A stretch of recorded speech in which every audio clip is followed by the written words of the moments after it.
शेतकरी मित्रांनो, मी डॉक्टर गजानन गिरे. आपले माझे शेती माझे प्रयोग या यूट्यूब चॅनलवर स्वागत आहे.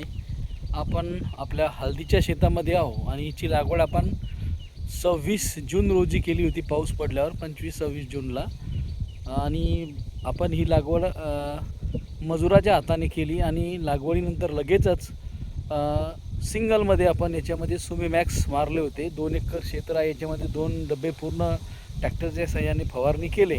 आणि त्यामध्ये आपण राऊंडअप वगैरे काही घेतलं नव्हतं, कारण तेव्हा तण नव्हतं उगवलेलं, त्याच्यामुळं ते टाकलं नाही. तर मला वाटतं जे काही आता रिझल्ट या शेतामध्ये दिसत आहेत ते आपण स्वतः बघूया की सुमीमॅक्समध्ये हळदनं काय फरक पडलेला आहे. तर आज जवळपास 23 जुलै आणि आज 1 महिना होतो हळद लागवड करून. आणि या 1 महिन्यानंतर यामध्ये कोणत्याही प्रकारचे तण नाही. हे गव्हाचं शेत होतं, आपण यामध्ये राऊंडअप नव्हतं घेतलं, तर हा जो पिवळा झालेला दिसतो तो गहू उगवला होता. तर त्यावर आपण फक्त एक सिंगल एजिल घेतलं होतं 50 ml, जे आपण हळद उगवल्यानंतर सुद्धा मारू शकतो. तेव्हा हळद थोडीफार उगवलेली होती, त्याच्यामुळं आपण रिक्स न घेता टर्गा सुपर हाणलं, म्हणजे फवारणी केली यावर आणि टर्गा सुपरचा रिझल्ट आला. आणि हे जे काही आता यामध्ये काही तण दिसत नाही, तर हे सुमीमॅक्सचाच चांगला रिझल्ट आलेला आहे. आणि यासोबत काही ठिकाणी केना जो छोटा होता त्यावेळेस, तो आपण आज थोडाफार मजुराच्या साहाय्याने काढून घेतला. म्हणजे जवळपास आता हळद लागवड करून 1 महिना होत आहे आणि या 1 महिन्यात तणांचा काहीही प्रादुर्भाव नाही. मधात 15 दिवस जवळपास पाऊस नव्हता, त्यामुळे आपण हिला पाणी वगैरे तर काही दिले नाही, पण उगवणसुद्धा आता ही बघा अशी छान झालेली आहे. 4 फुटावर हे बेड आहेत, याला आपण बैलाच्या साहाय्यानेच भर टाकून घेतली. आणि आता यामध्ये अद्याप तरी गवताचा लवलेश कुठेही दिसत नाही, कोणत्याही प्रकारचं गवत उगवलेलं नाही.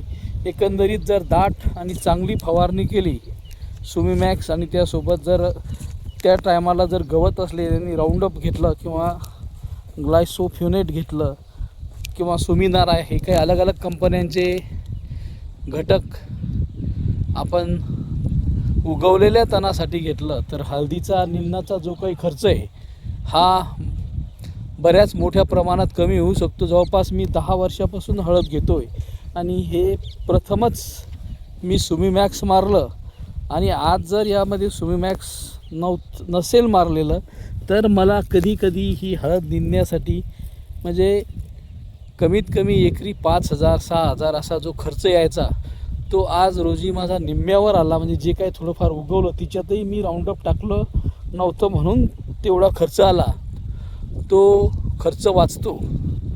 तर सुमीमॅक्सचे मला या ठिकाणी चांगले रिझल्ट आलेले आहेत. आपण आपल्या भागात हळदीचं तण नियंत्रण कशा प्रकारे करता हे कॉमेंटमध्ये सांगा. आणि हळद उगवल्यानंतर कोणत्या प्रकारचं तणनाशक आपण मारू शकतो आणि त्यामध्ये काय खबरदारी घ्यायची हे आपण कॉमेंट करून सांगू शकता. आपल्या भागातील हळदीची परिस्थिती कशी आहे हे सुद्धा सांगा. व्हिडिओ आवडल्यास व्हिडिओला लाईक, शेअर आणि चॅनलला सबस्क्राईब करा. धन्यवाद.